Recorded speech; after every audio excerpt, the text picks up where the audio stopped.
Part 1. There will be time for you to read the instructions and questions, and you will have a chance to check your work. All the recordings will be played once only, and you will hear a conversation between two people talking about insecticide. First, you have some time to look at questions 1 to 5.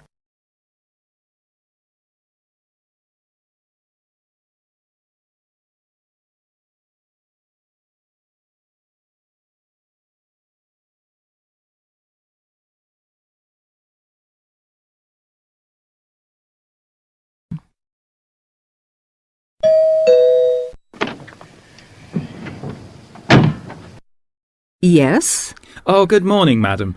I'm from Pest Away Market Research. I'm doing consumer research in this area.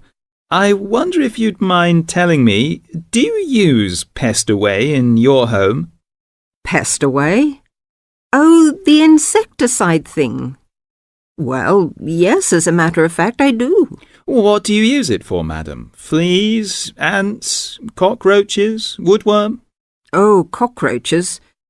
This is an old house, you see, and we often get cockroaches in the kitchen. I tried scrubbing and disinfecting, but it didn't seem to do much good. And then I heard a commercial about Pest Away, so I thought I'd try that. Was that on TV? No, it was radio, one of those early morning shows. You heard it advertised on the radio? Fine. And you say you use it in the kitchen. Do you use it anywhere else in the house? In the bathroom, say? Oh, no. We've never had any trouble anywhere else. We get the odd wasp in the summer sometimes, but I don't bother about them. It's the cockroaches I don't like. Nasty, creepy, crawly things. And you find Pest Away does the trick? Well, yes, it's quite good. It gets rid of most of them. How long have you been using it, madam? Oh, let's see. About 2 years now, I think. About 2 years. And how often do you find you have to spray?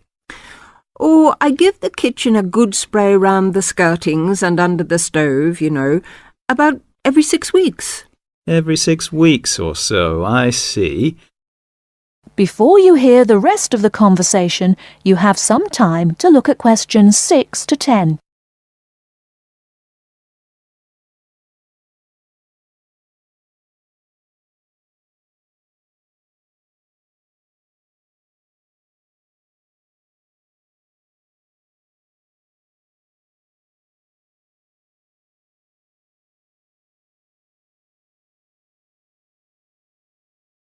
Now listen and answer questions 6 to 10. About every 6 weeks. Every 6 weeks or so, I see. Where do you buy your Pest Away, madam? A supermarket? Chemist? Oh, no. I get it at the little shop at the end of this street. They stock practically everything. It means taking a bus if I want to go to the supermarket. Well, thank you very much, madam. Oh, could I have your name, please? Mrs. Edgerton. Mary Edgerton. That's E-G-E-R-T-O-N. E-G-E-R-T-O-N. And the address? The address is 12 Holly, Peterford. 12 Peterford. And may I ask your age, madam? Oh, well, just put down I'm over 50. As you like, Mrs. Egerton. And occupation? Housewife? Well, I used to be a telephonist before I married. I had a very good job at the post office, but what with a husband to look after and 4 children to bring up, it doesn't leave you much time, does it? Occupation, housewife. Well, thank you very much for your time, madam. You've been most helpful. That is the end of Part 1. You now have half a minute to check your answers.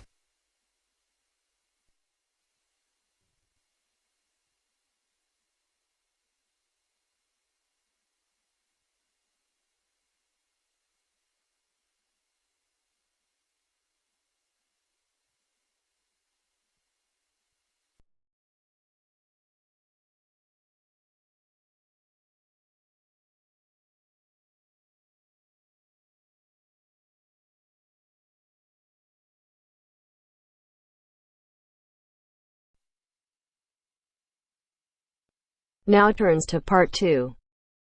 Part 2. You will hear two first-year engineering students discussing their project on devices which have been specially designed for use in developing countries. First, look at questions 11 to 14.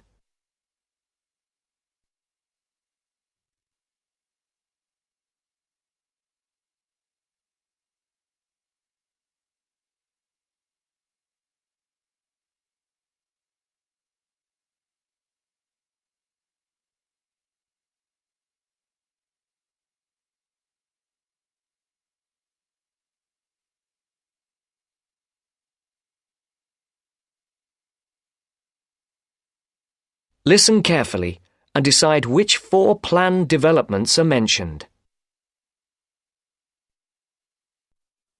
Hi, Aileen. Thanks for coming. No problem. We've got our presentation coming up on Tuesday, so we need to get everything prepared now. Yeah, so we're agreed that we're going to concentrate on these 2 devices which have particularly helped people in developing countries. Yes, and we'll present the information in the form of a table, so it'll be really clear for non-specialists. We'll have 3 columns, using the headings we discussed in the last seminar. OK, I've got those here. I'll make notes. So let's start with the clockwork radio and how it works. We'll obviously say how it's powered, i.e. that it's wound up. Yeah, and we'll also need to explain how the energy is stored. OK, in a spring. Fine, keep it simple. But we also need to say that the thing which makes the mechanism so special is the inclusion of a gearbox, which makes it possible to release energy extremely slowly. And that means that it can operate for a long time with minimal effort. OK. Now, the next section is what are its benefits? I suppose we just need to emphasise that it costs a lot less than radios which use batteries. And if we want to, we can explain that these can cost as much as a week's wages in some parts of the world. Absolutely. And related to that, of course, is the fact that people don't have to depend on buying anything in a store, which in remote rural areas is really important. And then in the developments column, I think the most important thing we need to say is that the combination of the wind-up mechanism with a solar cell means that during the day it runs on the sun's energy, and you only have to wind it up when it's dark, which makes it a much more attractive option. And that's probably that for the radio. Yep.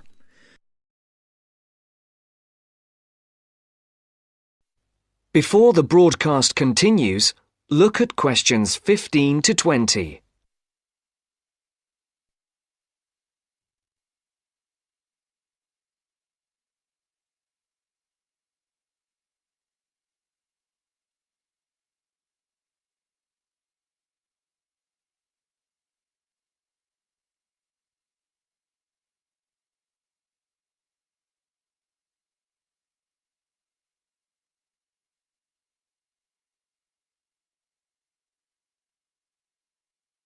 You will now listen to the second part of the talk. So we'll then move on to the solar box cooker. And again, let's keep the description of the mechanism very simple. We need to say that it uses sunlight rather than conventional fuels to cook food. But we also need to explain 2 elements of why it's so efficient. Yeah. The fact that sun's rays enter through a plastic cover. Better call it a lid. I thought it was made of glass. Not according to my research. OK. And then we just say that light is transformed into heat and... Because it has a longer wavelength means that it gets trapped. And so it cooks the food. Good. Right. And then where do we begin on the advantages? There's so many. I suppose we have to begin with the fact that you no longer need to cut down trees, which brings a whole raft of other benefits in its turn. Sure. And related to that, I think we need to say that because dung is no longer needed as a fuel for cooking, it can be used as a fertiliser. Which leads to better harvests. And then there's the fact that there is absolutely no smoke. I was reading somewhere that there's a huge incidence of lung complaints, especially among women and children who have to breathe in smoke from conventional cookers. So that's another plus point. Yep. And then we need to say something about the way cookboxes have been improved. I think we can emphasise the fact that a reflector is often added at an angle to the lid to maximise the amount of light entering. Yes, good point. And also, I read about the fact that the floor or base of the box is raised, which improves heat retention. Oh, and I think we should mention the fact that many of the new boxes have a sloping or inclined lid, which increases the surface area to capture the sun's rays. Yes, that's a good point to finish on, I think. So, I'll write up that table on an OHT if you like, and we're all set for our presentation. Yes, great. If there's anything else that you think we should discuss...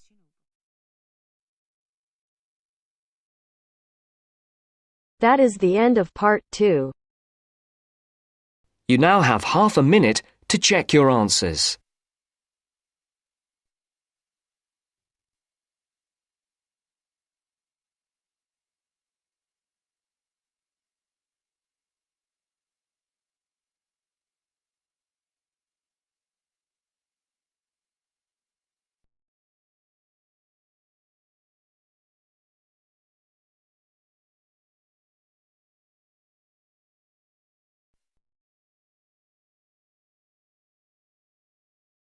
Now turns to part 3.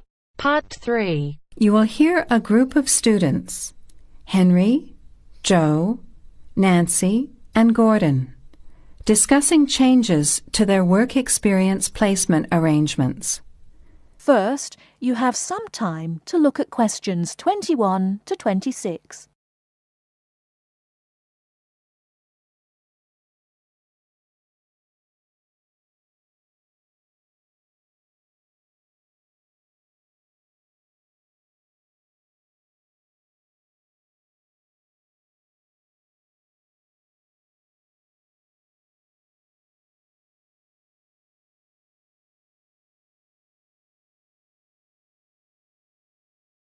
Now listen carefully and answer questions 21 to 26.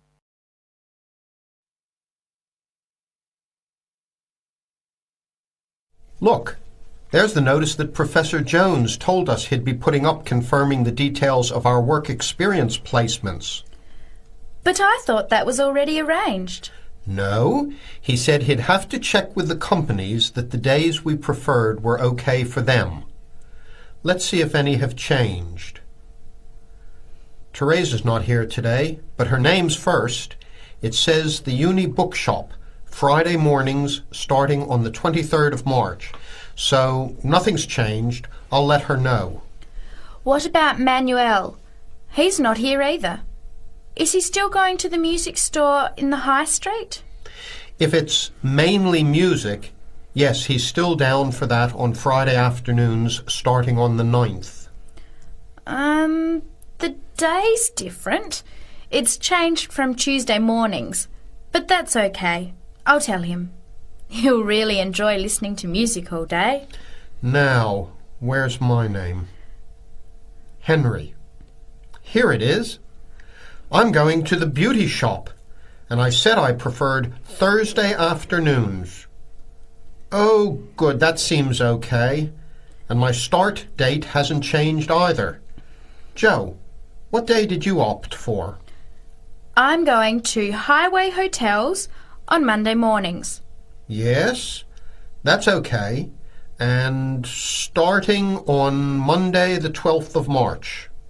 Oh, has that been changed? Okay, I was scheduled to start the week before. I'll just make a note of that.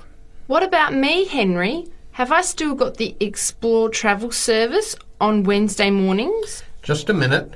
Where's your name? Let's see. Nancy. Okay, here it is.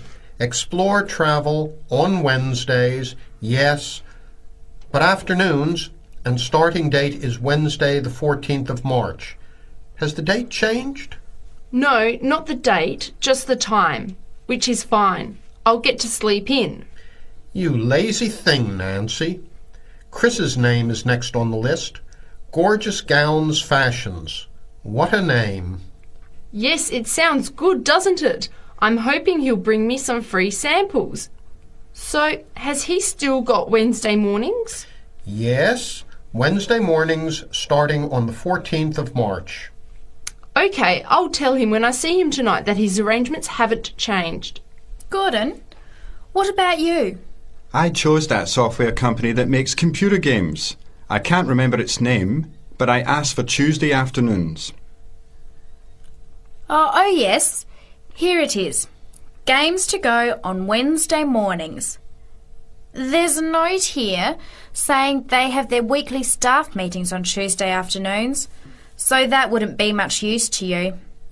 That's why they've changed it to Wednesdays, starting on the 21st of March, so you can see their working setup. OK, I'm glad they've changed it. I don't think I'd want to sit through a meeting every week. Before the conversation continues, you have some time to look at questions 27 to 30.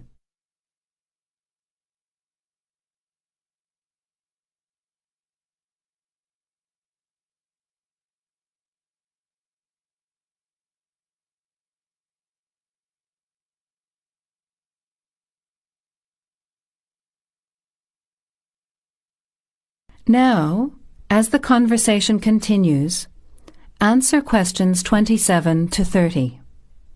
Can someone remind me what time we have to get to our placement in the afternoons? It says here, mornings start at 9 a.m. and afternoon sessions at 1 p.m.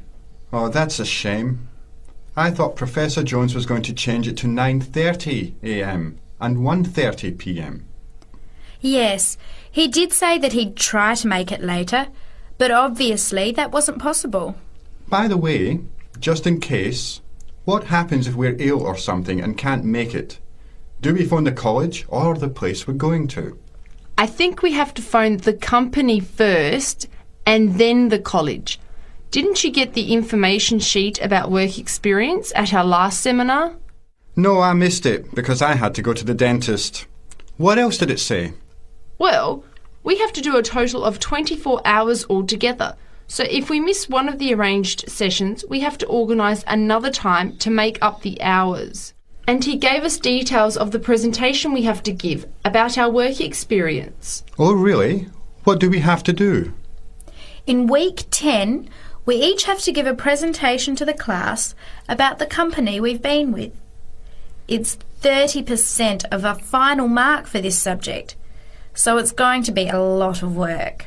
Yes, he's expecting us to do a lot of research while we're there so that we can outline the history of the company, its management structure, number of employees, other branches, etc. And he said we should use lots of visuals such as diagrams and flowcharts during the presentation. Yes, and we should also include what we did each week, the different departments of the company or positions that we observed, and try to relate what we saw to our studies so far. He gave examples like management style, accounting systems, information technology, and so on. You were right. It sounds like lots of work. That is the end of part 3. You now have half a minute to check your answers.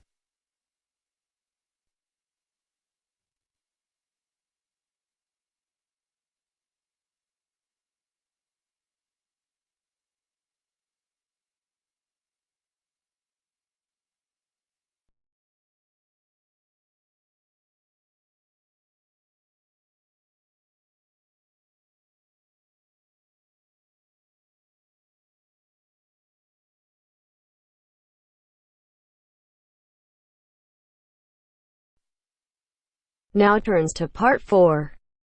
Part 4.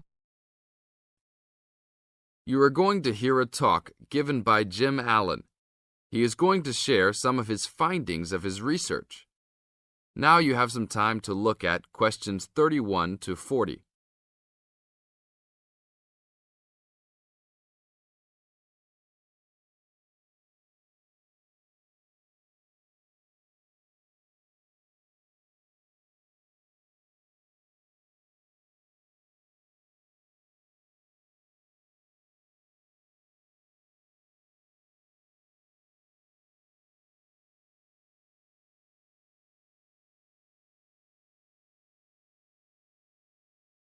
Now, listen carefully and answer questions 31 to 40. Good morning. Today we'll be hearing from Jim Allen, who will be sharing some of the findings of his research project from last term. Jim. Thanks. Well, to start with, a little bit of background about the project. As you can see, our title is something that is relevant to everybody in this part of the world: water safety. These days, there's a lot more to water safety because of the increasing number and range of boats and other things people use on public waterways. I'd become interested through reports on radio about the number of incidents involving small powerboats and individual watercraft such as jet skis. It seemed to me that because these craft were essentially recreational and didn't require licenses to use, there was very little opportunity to influence the users towards being safety conscious. So, I decided to make this the focus of the project. For the research, we mainly relied upon talking to people, asking them questions in preference to using a written questionnaire. We interviewed a wide range of people at a number of popular swimming locations over 2 consecutive weekends, and asked them what they'd observed or experienced themselves. The respondents were both male and female, but the men were just slightly in the majority. We were pleased with their willingness to talk about the subject, and all told, interviewed 145 people over the 2 weekends. So, what were the findings? As you can see, 86% of people reported having had some type of problem. A surprisingly large percentage, 27%, commented that they had found it necessary to shout at an offending powerboat, but the main type of problem was the deafening sound that some of the boats made. On occasions, this led to swimmers deciding to move to another location. So what strategies did people adopt to ensure their own comfort and safety? Let's have a look at the figures. First, it was noticeable that there were often distinctly different answers between men and women. It was mainly the women, for example, who said they should try to choose places where boats couldn't go, whereas it was usually the men who said you shouldn't have to move if you were there first, so you should shout at them if necessary. Both men and, it was women who said you should call the authorities if the situation gets too dangerous or the powerboat drivers are acting irresponsibly. Then, I had thought it would be mainly women, but both sexes made the point that above all, it's important to get children away from any possible danger. Men were very aware that jet skis could be unpredictable in inexperienced hands. They also made the point that it's much safer to have your car nearby and clearly visible to any watercraft if you're swimming in a relatively remote spot. Finally, wearing visible clothing, men didn't think it was quite as important as women, but both gave it a high safety rating. When we asked them what they thought the government should do to help solve the problem,